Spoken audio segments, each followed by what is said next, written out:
foundation for the development of a weather satellite that will permit man to determine the world's cloud layer and ultimately to control the weather, and he who controls the weather will control the world. Planet Earth is under siege.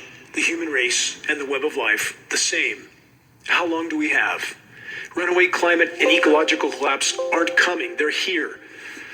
Buckle up. It's going to get rough soon, very soon. And those that don't believe it will soon enough. Denial won't be an option for much longer. Wait and see. The cancer of global controllers is becoming increasingly chaotic, conflicted, and more dangerous than ever before. In any light and from any perspective, what's happening to the Ukrainian people is horrific. But this question remains, what about the countless other conflict zones around the world where carnage and chaos reigns? Are their lives less important? Don't they matter? How many know how bad it is, for example, in Yemen? How many know or care that the U.S. has participated in the Yemen humanitarian catastrophe via Saudi Arabia? How about the endless list of atrocities occurring in Africa? The child slave labor that benefits all those who reap the rewards from being obedient servants to the matrix. The list is endless, but make no mistake about it, the reckoning is coming. No, in fact, it's already here. Scenarios like CV-19, global conflict, false flags, and the ongoing atrocities in our skies are controller responses to unfolding and accelerating global ecological collapse. It's imperative to always remember that and to consider that while surveying the wider horizon. And don't forget, look up. The climate intervention assault continues to devastate what yet remains of the planet's life support systems.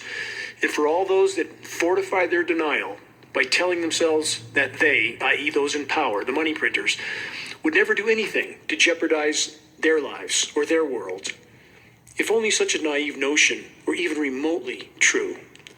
So, to those that are still trying to convince themselves that, quote, they would never do this to themselves, take the time to search and view the documentary film titled Trinity and Beyond, the nuclear bomb movie. I've stated this on previous broadcasts, but it's important for those that haven't taken the time to do this and digest that film. And then look in the mirror and try to convince yourself with a straight face that they would never do this to themselves. Never forget that we're not dealing with sanity. No, we're dealing with a global cancer of insanity, and with a majority population that's still unwilling to face the truth. This is a lethal combination, and if not broken, it will be our end. Moving on, to be covered in this broadcast, new from CNN, who, though a major source of power structure propaganda and disinformation, does occasionally tell the truth, not because they want to, but because some truths can no longer be hidden. In this case, a very, very dire truth. Here's the headline last week from CNN. Holes the size of city blocks are forming in the Arctic seafloor. From that report, marine scientists have discovered deep sinkholes and ice-filled hills, those are called pingos, that have formed, quote, extraordinarily rapidly on a remote part of the Arctic seafloor. The methane monster holds our collective future in the balance, and that is what is creating these blowouts in the Arctic seafloor, just like in the Arctic tundra. Much more in this breaking, even more dire report later in the broadcast. Stay tuned. Next headline, quote, it was like raining mud. Eerie-looking sky raises concerns across Europe. We'll get to that in a moment. From Nature.com, Antarctic sea ice hits lowest minimum on record. And so is the Arctic. Bottom and top of the world, both. Sea ice is right now at record low levels. Again, both poles. Why is that so dire? Because with the loss of sea ice, the seas rapidly heat, as does the seafloor. If the methane contained there blows out, we're done. This planet will turn into Venus. Again, more on that in a moment as well. From counterpunch.org, methane acceleration sets record. I'm dealing with the core issues that most directly relate to our survival and the behavior of the power structure. Please keep that in mind, because everything I'm covering is why the power structure is so desperate and doing what they're doing because they know they're out of time. They know biosphere collapse has beat them to the intersection. The planet is responding to the damage done. It has had enough of the abuse from the human race. I know that's not everybody, but that is a very large percentage because it's not just those in power doing what they do. It's those in populations who actively or passively support what those in power do. And is that not the case? Not just in militaries, but in societies, defense contractors, and all those who serve all of it. All participating in the matrix, all participating in the insanity, all participating in their own near-term self-extermination. That's what's happening. About the methane acceleration headline I just read, here's what it states. In the year 2021, methane, which is CH4, methane concentrations in the atmosphere, they say at 1900 ppb, that's parts per billion, for the first time in human history. It's recorded by global satellites. That sounds bad, doesn't it? But it's actually exponentially worse. The true atmospheric methane levels are far higher still and getting worse by the day. How much higher? Some frontline measurements show it twice as high, near 4,000 ppb, that's parts per billion. Why is that such a problem? Because methane over a 10-year time horizon is 120 times more potent a greenhouse gas as CO2. It's covering the planet like a layer of glass. And let's put this into perspective. Atmospheric methane concentrations have not been over about 700 ppb for millions of years. Now we're almost 6 times that if we look at the highest readings that have been taken. This is cataclysmic. This is a life-ending event on our planet if this trajectory continues. Many more headlines relating to this biosphere collapse, which relates to everything the power structure is doing, CV-19, climate engineering, and everything in between. Please stay with me on this broadcast. Numerous very dire breaking frontline reports immediately after this very short broadcast message. You're listening to the weekly installment of Global Alert News, the Bad News broadcast, installment number 345. Not what I wanted to do for the last 345 weeks in a row without fail, but I can't not do this. My conscience will not allow it. This episode is for March 19th, 2022. This is Dane Wigington, your host. Global Alert News is brought to you by geoengineeringwatch.org. For those that are new to this channel, that's GEO, the word engineering, the word watch.org, geoengineeringwatch.org. We're the largest and most visited website in the world on the subject of climate intervention operations, known as geoengineering. The commercial-free, non-political Global Alert News Hour is now broadcast on AM and FM stations in Northern California, Texas, Alabama, Florida, Denver, Washington State, Oregon, Sacramento, San Diego, and San Francisco. Geoengineering Watch wishes to express our deepest gratitude to those that have helped us expand our reach and our voice in this desperate last-hour effort to sound the alarm. And in regard to sounding the alarm, please help us to share the groundbreaking documentary, The Dimming, which fully exposes the climate engineering atrocities. And the best way to share is by circulating the direct link to The Dimming, which you can view for free from the homepage of geoengineeringwatch.org. Sharing the link directly from our website helps us to overcome social media censorship. Please examine our ongoing legal action against the so-called fact checker that is responsible for Facebook's censoring of The Dimming documentary and all geoengineeringwatch.org data as, quote, false news on Facebook, because a single so-called scientist says so. He stated that he was 100% certain climate engineering was not occurring, but didn't have a shred of data to back up his claim. The link to the full report of our legal action against this so-called fact checker can be found on the geoengineeringwatch.org homepage. For those that want to have their questions answered about what we collectively face, answered on live radio for all to hear, geoengineeringwatch.org is now host of the Coming Collapse Q&A News Hour on KSCO Santa Cruz, Saturday mornings from 8 a.m. to 9 a.m. Pacific Daylight Time. No commercials, non-political. We will stick to the most dire and immediate threats we collectively face on this broadcast. There will be no participation in the orchestrated political theater of mass distraction and division. The call-in number for the Coming Collapse Q&A News Hour is 831-475-1080. And so sorry that I got that call number wrong in my last broadcast announcement. Join us on Saturdays, again, 8 a.m. to 9 a.m. Pacific Daylight Time. And again, the call-in number is 831-475-1080.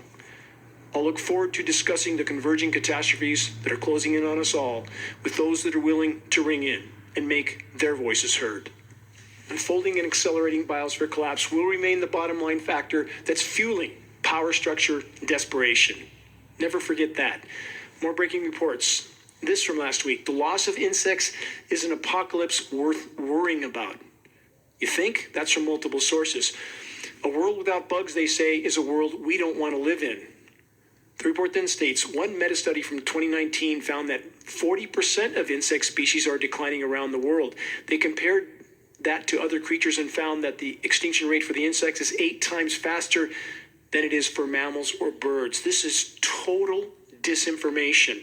Total disinformation. The headline sounds bad, doesn't it? But then they downplay it with total disinformation. Here's the facts.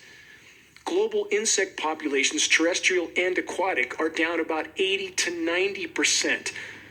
Wildlife populations in the last 40 years down 40%, which means these statistics are completely false, completely downplayed, designed to pacify populations. And not that we shouldn't be concerned about that kind of statistics that they actually state.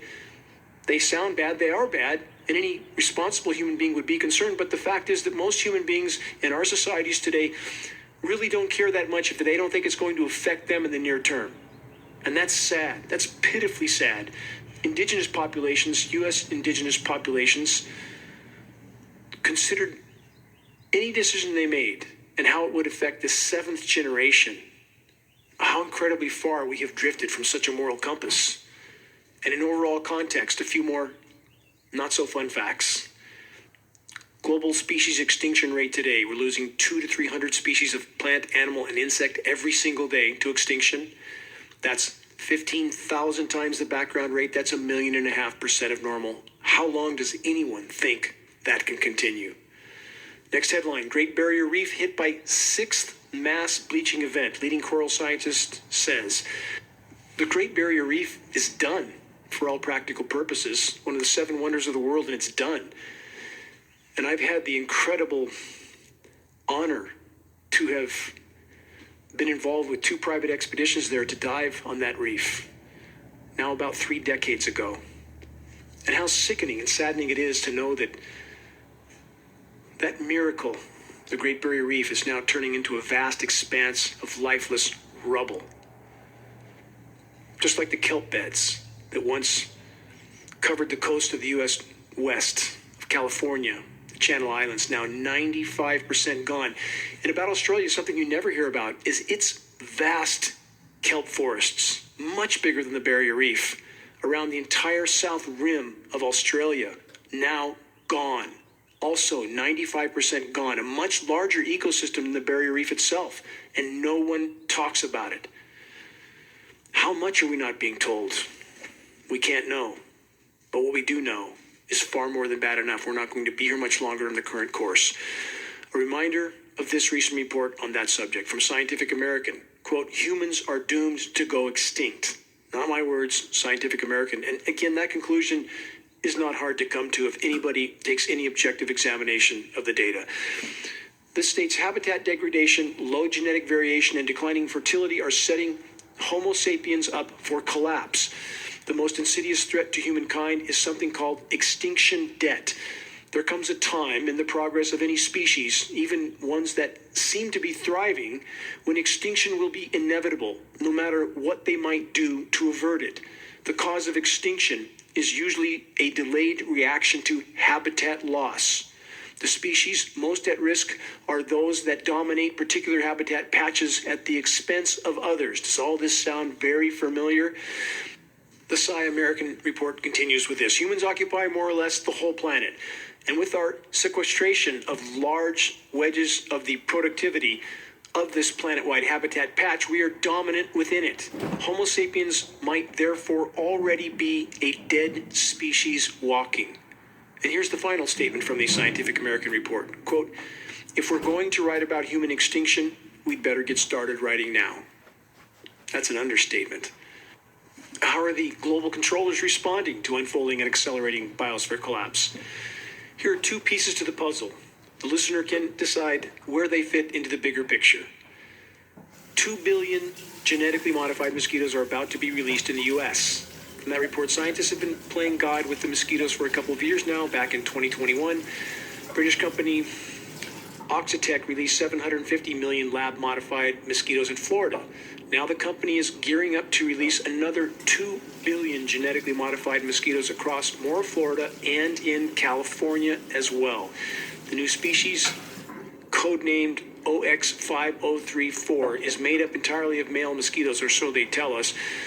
This report goes on to state that just like other mosquitoes, the company has released this new 2 billion mosquito batch should produce larvae that die off before they reach adulthood. This is thanks to the self-limiting gene that Oxitec has created. What kind of experimentation has been and is going on with the human race? How many don't dare to even ask such a question, let alone to ponder it? Moving on. Here's another report of mass deception relating to the bottom line of biosphere collapse. New from the UK Guardian. Quote, is super polluting Pentagon's climate plan just military-grade greenwash? End of headline. Report states U.S. military aims for zero emissions by 2050, but with a carbon footprint greater than some 140 countries, individual countries, critics say it needs a radical change. Surprisingly, the Pentagon might actually be telling the truth on this one. Net zero by 2050. Because on the current course, there won't be any U.S. military or any other military. There won't be any humans or likely any other form of life by 2050 if we remain on the current course. That's a statistical trajectory. It's not an opinion. And if you don't believe the horizon could possibly be that dark, why not? Is it because any such conclusion is just too horrifying to possibly be true? I know many in that category. I know so-called scientists in that category that have admitted they can't even entertain such a possibility because it's simply too frightening for them. I know a clinical psychologist that's in that category. Physician, heal thyself. Newsflash. Wishing something wasn't so does not alter what is already, again, a mathematical and statistical certainty, short of a complete course correction. More on the Pentagon propaganda in a moment. First this. Tories plan big expansion of wind farms to, quote, protect national security, end quote. This is regarding the UK. The report states, planning rules and requirements to be relaxed so that renewables and nuclear power can boost energy independence after Ukraine invasion. Is the insanity not incredibly visible here? Triple nuclear meltdown with Fukushima. We have Chernobyl likely descending into meltdown again because the sarcophagus was disintegrating before Russia even took that facility over again. 440 more of these plants around, and we're still diving even further into this abyss just to sustain the current paradigm of loot, plunder, and pillage and pollute until nothing's left. The report states a massive expansion of wind farms across the UK is now needed for national security reasons. The business secretary has declared, as following Russia's invasion of Ukraine, the government considers sweeping changes to planning laws to improve Britain's energy independence. Now let's look at climate engineering and these wind farms. Climate engineering is reducing overall global wind flows. It's called global stilling as opposed to global dimming. That's a science term. And yet we have this sort of push for more infrastructure that's being diminished by other forms of, quote, tech, all of which is killing us. Those that think technology will save us, how is it going so far? Final statement of this report. Some Tory MPs also wanted the moratorium on fracking for shale gas to be lifted to help reduce dependence on imports. That's a great idea, isn't it? Let's pollute all our groundwater along with the atmosphere and we can die faster. Insanity of the human race. No limits. It seems there is no limits. And what's it doing to the life support systems of the planet? Again, climate engineering, not benevolent in any way, shape, or form. It is weather warfare, nothing less. It is about power and control. So from Western Australia, this headline, tsunamis from the sky. Perth faces Swan River flooding threat. This is a warning, if you will. They're reading a script of what's coming. Experts warn Perth could be walloped by rain bombs described as tsunamis from the sky as climate change intensifies weather systems known as atmospheric rivers. No mention of the climate engineering elephant in the equation. It's hard to comprehend the depth of depravity in our societies today. Academia, so-called elected officials, so-called public protection agencies, all of them, medical industrial complex, I don't want to leave them out, all of them lying to a degree that truly can't be comprehended, with some exceptions. And I greatly regard and appreciate those exceptions. And I greatly regard and appreciate anyone and everyone that is trying to do their part to learn what's happening, to share the truth with others, regardless of the resistance, and to try to do their part in this unfolding insanity, to curb this insanity and to try to turn the tide, if you will. And my deepest respect to each and every individual that's in that category, but there are so many more that are not. Back to the report from Australia. Australia has been dried to a crisp, incinerated, and now flooded. Weather warfare core to all of it, and yet no acknowledgement from anyone in the ranks of academia or official agencies, or certainly not media, who serves the power structure. Climate engineering operations, again, the crown jewel weapon of the military-industrial complex, a weapon with which they can bring populations to their knees without those populations ever even knowing they were under assault. And now let's get to another core part of climate engineering operations that few are familiar with, or not familiar enough with. Ionosphere heaters, like HARP in Alaska. That's only one facility, there are many more. Here's a recent headline. Artificial ionosphere creates bullseye in the sky. Consider this report, and then I'll dissect it further. An experiment that fires powerful radio waves into the sky has created a patch of, quote, artificial ionosphere, mimicking the uppermost portion of the Earth's atmosphere. The research has not only caused glowing dots to appear around these patches, it could also provide a new way to bounce radio signals around the globe. Who cares if it's destroying the planet's protective atmosphere? We can hear the radio better, or receive a signal better. That's the mentality of too many in the human race. The report continues, the High Frequency Active Auroral Research Program, HARP, H-A-A-R-P, near Gokona, Alaska, has spent nearly 2 decades using radio waves to probe Earth's magnetic field and ionosphere, not just to probe it, to heat it, to use it as a form of weather manipulation, steering upper-level wind currents, thus moisture, thus modifying the climate. They continue, one of the most obvious results of the experiments is that they can create lights in the sky that are similar to auroras, the glowing curtains of light that naturally appear in the polar skies when electrons and other charged particles pour down from Earth's protective magnetosphere into the upper atmosphere. Doesn't this sound horrifying? They're using the atmosphere for a physics lab with no one to rein them in because the population is too busy with their iPhones and football games and beer and everything else to entertain themselves while the planet is literally torn to shreds. The report continues, there is an altitude of about 250 kilometers.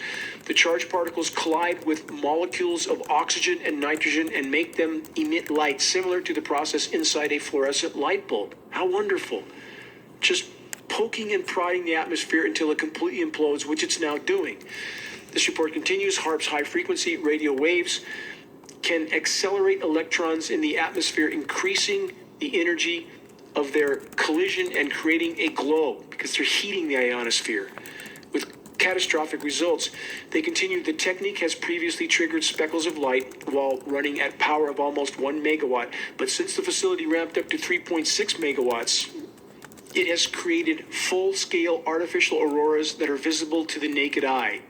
Then they say bullseye with a big exclamation point in this report, as if it's something wonderful. They further state, but in February last year, HARP managed to induce a strange bullseye pattern in the night sky. Instead of the expected fuzzy, donut-like shaped blob, surprisingly irregular, luminescent bands radiated out from the center of the bullseye. So says Todd Peterson, a research physicist at the U.S. Air Force Research Laboratory, Massachusetts, who leads the team that ran the experiment at HARP. Who are these people? Who do they think they are, that they can do this with the life support systems of the planet? What kind of psychotic programming goes on in our military, just like the Milgram experiments in which people will do whatever they're told, however horrific an order they are given, so long as they feel someone in authority is giving it to them. Final excerpt from this report. Serious applications might include creating a layer of artificial plasma that could reflect communications from a submarine, for example. The U.S. Air Force, which co-funds HARP with the British Air Force and others, could use the plasma to reflect radio transmissions, bouncing them further around the globe. At what cost? Just to communicate a little bit better. Let's destroy the atmosphere. But what else are these ionosphere heaters being used for? Let's take the U.S. West, where the moisture is cut off again and again and again by the, quote, ridiculously resilient ridge of high pressure that creates an immense amount of heat underneath it as well. We're about to experience that again in California next week as perhaps an all-time record heat wave for this